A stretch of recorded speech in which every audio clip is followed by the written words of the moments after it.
So this talk is primarily about the newer RBC parameters, optical RBCs, where in just a small scatter plot you can see more value than all the indices put together. So next, coming to the most emergent parameter in the RBC cell line, which is the red hemoglobin. This has got loads of clinical utility and there is tons and tons of paper available on the net. So this talk is primarily about the newer RBC parameters. Actually, RBC is the poorest cousins amongst the three cell lines. WBC and platelets somehow hog more limelight. RBC is a poor distant cousin sitting in the corner, not known much about. But there are some very interesting new parameters that have come up in these cell lines. To begin with, now we can have an automated nucleated RBCs in most modern analyzers, which can even correct your TLC, which you used to manually correct earlier. Then you have automated reticulocyte count along with immature reticulocyte fraction, which has a lot of clinical utility and more precision compared to the manual reticulocyte count that we used to do earlier. CV is much tighter. Then there is this emerging parameter called reticulocyte hemoglobin, which according to me is the best parameters among these all and has got a lot of clinical utility. And we have something called as the optical RBCs, where in just a small scatter plot you can see more value than all the indices put together. And actually malarial flag is not an RBC parameter, but in the Mindray machine it comes out as an infected RBC flag. So I've decided to cover it along with the RBC parameters. So first, the principle in most modern hematology analyzers is fluorescent flow cytometry. So what happens is that the cell lines, a laser beam of light goes through. There is a forward scatter, there is a side scatter, and then there is a side fluorescence. So this forward scatter is basically determined on the cell volume or the cell size. So the bigger the cell, the higher is the forward scatter. The side scatter is basically determined on the mitochondria and Golgi body or the granularity within the cell. So the more granular the cell, the higher is the side scatter. Like for example, neutrophils, eosinophils would have higher side scatter. And there is this side fluorescence which gives information about the RNA and DNA content of the cell. So the higher the nucleic acid content of the cell, the higher is the fluorescence. So the more immature cells would generally from any cell line have higher fluorescence. So based on these three scatters, there is a three-dimensional thing called as the SF cube, which places each cell line differently, and we are able to better determine some of the variations within the same cell lines. So this is broadly the principle of all modern hematology analyzers, irrespective of the manufacturer. So first, coming to nucleated RBCs, we all know they are very immature RBCs and they are produced when there is severe demand for RBC to be released by the bone marrow. They can usually be seen in normal infants for a short period after birth, but after that they disappear. Their re-emergence into the peripheral blood is indicative of stressed erythropoiesis. This could be when there is excessive blood loss, the bone marrow is trying to compensate, or after a surgery or a trauma, or in unsuccessful erythropoiesis. So a lot of hemolytic anemias can also have a lot of nucleated RBCs. So most modern analyzers can do this automated nucleated RBCs, and they can also auto-correct the TLC themselves in the presence of these nucleated RBCs. So just to show a case for the presence of nucleated RBCs, you can see that the nucleated RBC here are very high, 46.74 per 100 WBCs, and this WBC is showing this AND flag, which means that it has auto-corrected the TLC to 21,600. It has already reduced the nucleated RBC component from it. And this is the various histograms and scattergrams that are emerging out of the machine. Out of this WNB scatter plot is the most emergent, where on the y-axis is the forward scatter or the cell size, and on the x-axis is the fluorescence. So this pink area here is the area of the nucleated RBCs. This is the WBC area, and this area in between, which is not represented, is the area of basophils. These are the ordinary RBCs. So this is the WNB parameters. So this pink area here is the nucleated RBCs. This yellow area shows the basophils, and this is the WBC, primarily the neutrophils that are depicted. So it comes out as this good pink scatter plot on a WNB scattergram to look for nucleated RBCs. So this is how it looks in a peripheral smear. We are all well versed with it. Next we come to reticulocytes. These are immature RBCs which comprise about 1 to 2% of RBCs in human body, and they circulate for a day or two in the bloodstream before maturing into mature RBCs. And most of these reticulocytes have remnant net-like ribosomal RNA. You can look at from the more immature to the mature form, which is characteristically not seen in a mature RBC. So how does ret count happen in a hematology analyzers? So in the reticulocyte counting bath, we measure the RBCs, the reticulocyte as well as the platelets, which I am meaning the optical platelets here, which we will discuss later. So first there is a diluent which spherizes all these cells. So all these cells are converted into isovolumetric spheres, and then there is a fluorescent dye which could be cyanin or polymethylene depending on who the manufacturer is, and then this fluorescent staining happens. So the RBC usually would have no fluorescent staining, whereas reticulocyte and platelets, especially the immature platelets, would have some staining to the count of 1+. So the signal intensity is negative in a mature RBC and is 1+ in a reticulocyte as well as platelets. So this is how you differentiate reticulocyte from a mature RBC in a ret counting bath chamber. So then there is stages of reticulocyte maturation. So as you know, we move from stage 1 to stage 4. Stage 1 being the most immature form of reticulocyte, having very high reticulin content, and stage 4 is the most mature form of reticulocyte having minimum reticulin content. So these stage 1 and 2 together are called HFR, or the high fluorescence reticulocyte. Usually they are about 2 to 3% of the total reticulocyte in a normal patient. Then we have MHFR, or the medium fluorescence reticulocyte, which is stage 3. This is about 10 to 12% of the total reticulocyte percentage. And a vast majority are the more mature reticulocyte fraction called as the low fluorescence reticulocyte. So as we move from stage 1 to stage 4, the RNA content decreases and likewise the fluorescence also decreases. So this stage 1 and 2 and 3 together, which is HFR plus MFR, together constitute what we call as the immature reticulocyte fraction.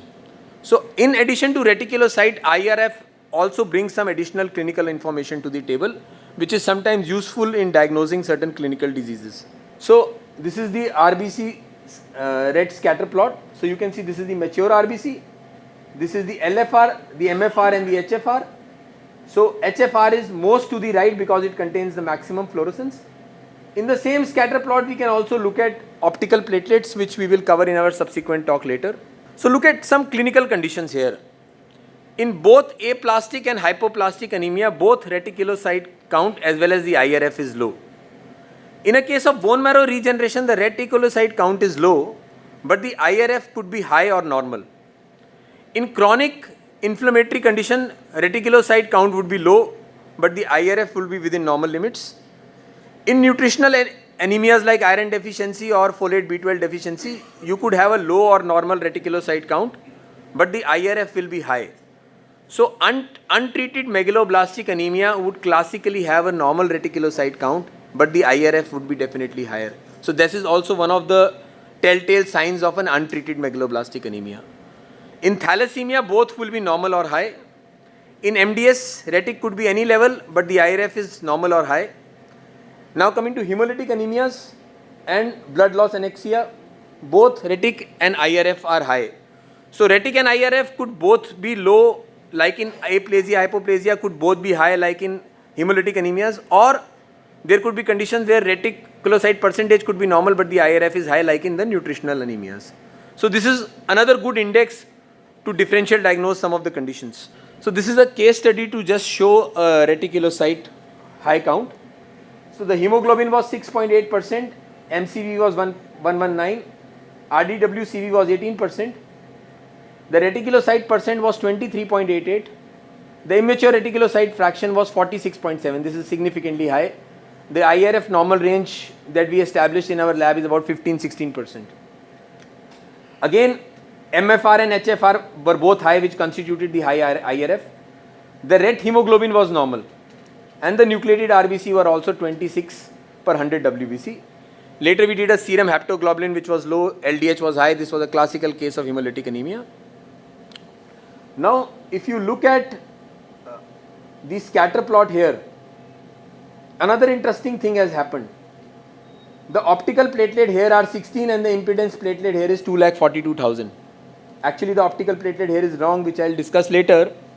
But something that I want to share here is, this is the scatter plot. This pink area here is the area of the LFR, or the low fluorescence reticulocyte. The red area is the MFR, and this yellowish brown area here is the HFR. So you are seeing that the reticulocyte is going all the way to the right. And now if you look at, this is the area of the optical platelets.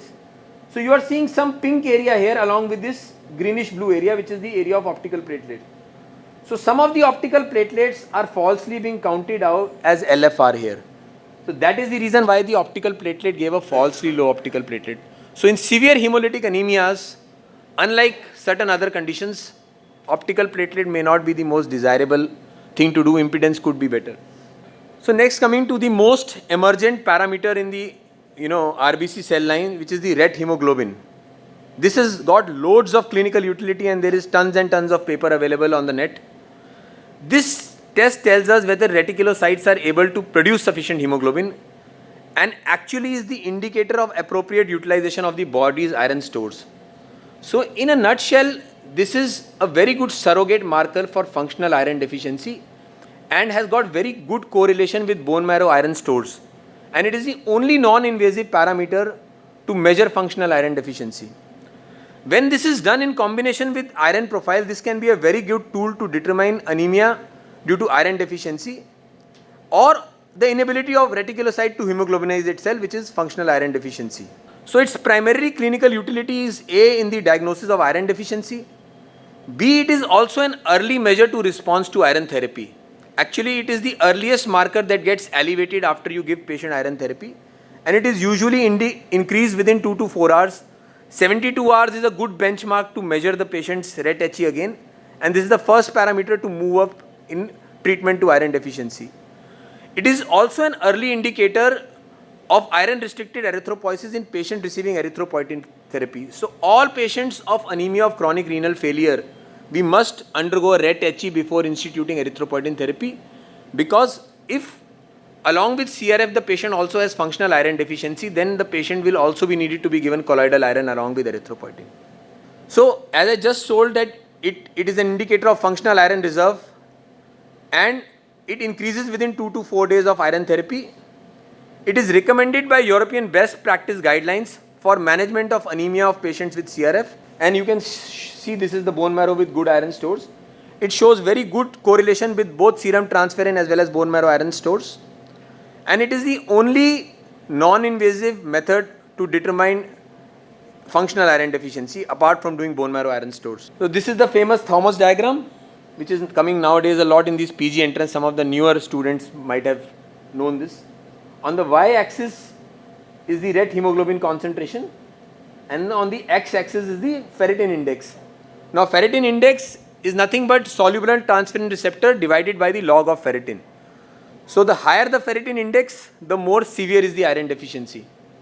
So if you look at this quadrant in the right lower quadrant, here the ret hemoglobin concentration is also low and the ferritin index is also high.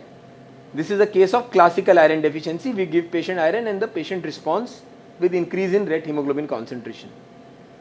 Just to the top of it, this area here where the ferritin index is high but the RET-HE concentration is normal. This is the case of latent iron deficiency. So the CBC parameters are normal, but when you do the iron studies, the ferritin index is high. Again, when you give iron, the patient responds. This area here where the RET-HE concentration is also normal and the ferritin index is low, is patient of anemia of chronic renal disease with full iron stores. And if you give this patient erythropoietin, the patient responds. This column here where ferritin index is low and also ret hemoglobin concentration is low. This is a patient of chronic renal disease with full iron stores with functional iron deficiency. So unless you incorporate colloidal iron along with your erythropoietin, the patient will not respond. So this Thomas diagram actually helps you differentiate classical from latent IDA. It also helps you differentiate anemia of chronic renal failure from anemia of chronic renal failure with functional iron deficiency. Coming to biological reference interval, I would like to state the caveat that every lab must establish their own biological reference interval and not copy from international literature easily, because these values will be different across different manufacturers, because A, they are using different dyes, B, because it is a calculated parameter, they are using different algorithm also. So every lab must try and establish their own biological reference interval. So our reference interval was 27 to 36 with a mean of 31.674, and as you can see, there was not much difference between male and female. So there was no gender bias in calculating rate HE. So the reference interval that we established in our lab was 27 to 36 picogram, which was correlating well with international literature from Thomas et al., which showed 28 to 35 picogram. Broadly, it is in the same bandwidth. It could vary plus minus 2 according to different analyzers, different studies. So this is just to show you a case of IDA before treatment. The hemoglobin was 9.4, MCV was 69.5, RDWCV was very high, 21.5, and the ret hemoglobin was low, 23.5%. So we followed this same patient 72 hours after iron treatment. The hemoglobin had not moved much up, it was 9.5 only. MCV was also there and thereabouts. But look at the ret hemoglobin. It jumped from 24 to 30. So this is the earliest marker of successful iron therapy. Now coming to optical RBCs. Now this is actually, I would like to give reverence to Dr. Naveen from CMC Ludhiana. It was originally his pioneering study done on another analyzer, from which we took inspiration and we did some of our own work on Mindray BC 6800 plus. So optical RBC is basically based on my theory of light scatter for homogeneous spheres. So all analyzers that can do automated reticulocyte count can do an optical RBC if they can build an algorithm around it, because for reticulocyte count, all RBC are isovolumetrically homogeneously spherized. So the low angle scatter measures the volume or the MCV, and the high angle scatter measures the hemoglobin concentration. So this is how the RBC volume by concentration matrix looks in a Mindray analyzer. So if you look at the y-axis here, this is volume or the MCV, and on the x-axis is the hemoglobin concentration, and we have these two grids at 60, 120 femtoliter and 28 and 41. So this yellow area on my left is the area of the hypochromia. This area on my right is the area of the hyperchromia. This area below is microcytosis, above is macrocytosis, and this center grid here is the area of normocytic normochromic. So if most of the scatter falls within this grid, this is a normocytic normochromic presentation. So let's look at a few case studies to see what we can look at from this scatter plot. So this is case 1. You can see most is scattered around this center grid. There is some tailing that is happening in this macrocytic region, and this pink sphere here is the area of the reticulocyte. So along with the normal RBC, it is also showing you the reticulocyte distribution in the same population.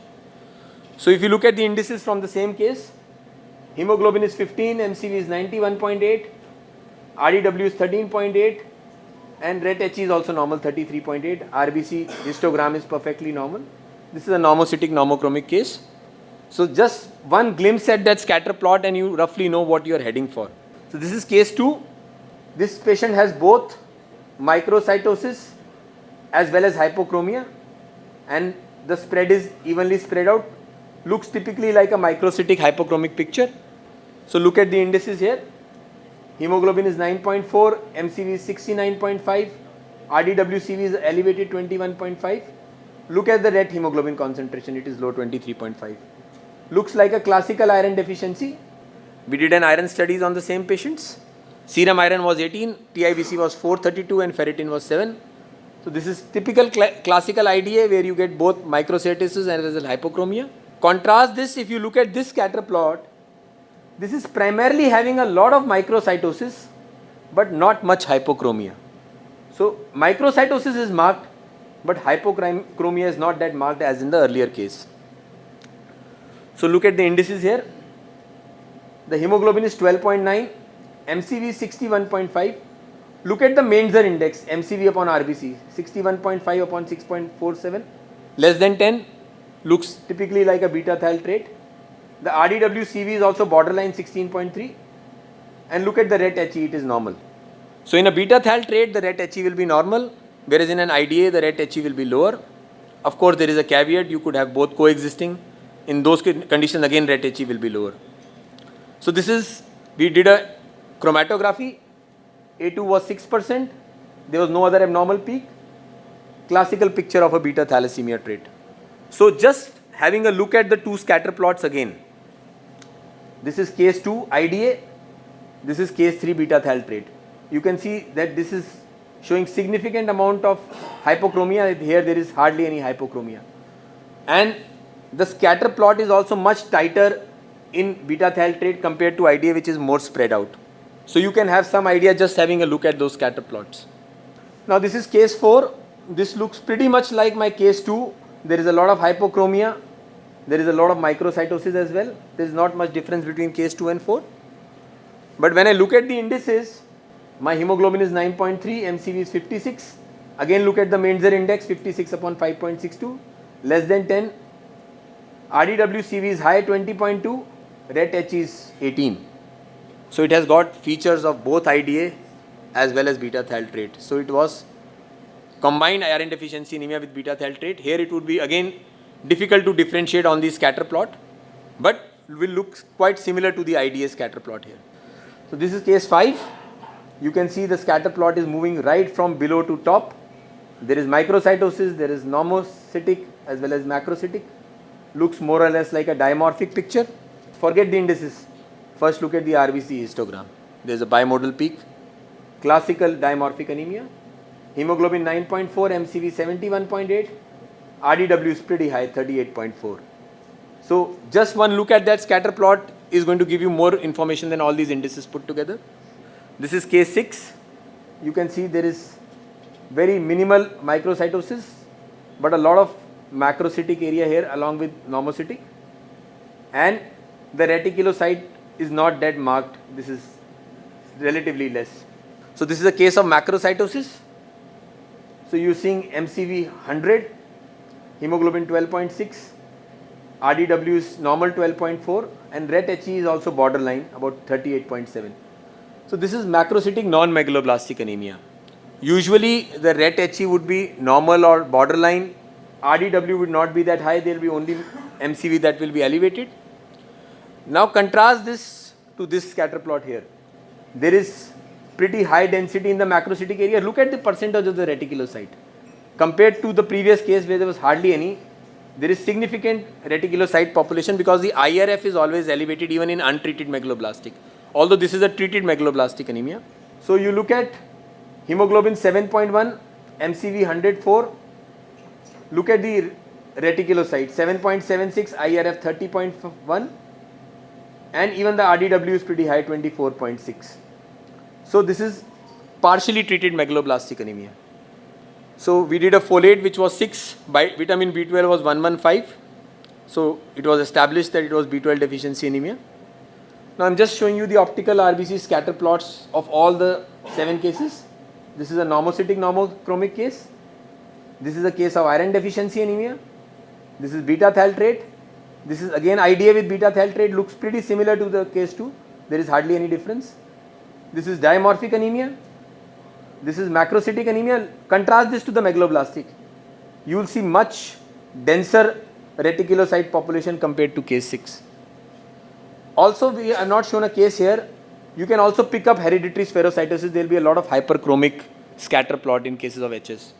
So just one look at that scatter plot and you know what to see in that case. It will be a good starting reference point before you start looking at the indices. So what are the advantages of doing an optical RBC? It gives you graphical representation and pattern recognition. It can assist in making clinical decisions faster. Sometimes unsuspected conditions may be diagnosed. And more importantly, there is a need for greater awareness. So the machine is throwing out a lot of data. We just need to start and train our eyes to start analyzing them, instead of just doing cut and dry CBCs, which is just indices based. So last topic here is malarial flag, although it is not an RBC parameter, but since it comes out in the machine as an infected RBC and it is an important flag, so I am covering it here. So it is a reliable detection method which is incorporated into the CBC analyzers these days, and in most good analyzer it gives a dedicated alert flag.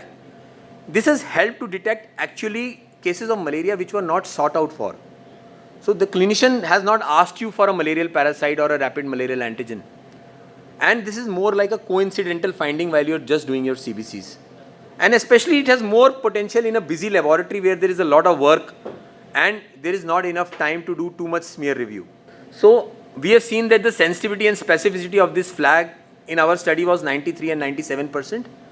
And this is more true for Vivex Then falciparum, the sensitivity is slightly lower, but for Vivex the sensitivity is quite robust. And in this analyzer, we can see it in a WBC differential scatter plot. It comes classically as a scatter plot between neutrophil and eosinophil scatter plot. It comes as an infected RBC areas. And I will just show you a scatter plot of the case. So this blue area here is the area of neutrophil. This red area is the eosinophil. This blue area here is between the neutrophil and the eosinophil. This is the area of the infected RBCs, all the malarial flagging. Sometimes it may look a little sticking out to the neutrophil area, but when you tilt the cube, you can differentiate the two areas. This is neutrophil and this is now the area of the infected RBC. So you can tilt the cube to change the position. It can sometimes be juxtaposed along with the neutrophils. And it is a very robust flag, has got very high sensitivity and can pick up cases when you are not suspecting them. Especially in a dengue season where everybody is asking for dengue, you also have malaria. Sometimes the clinician forgets that.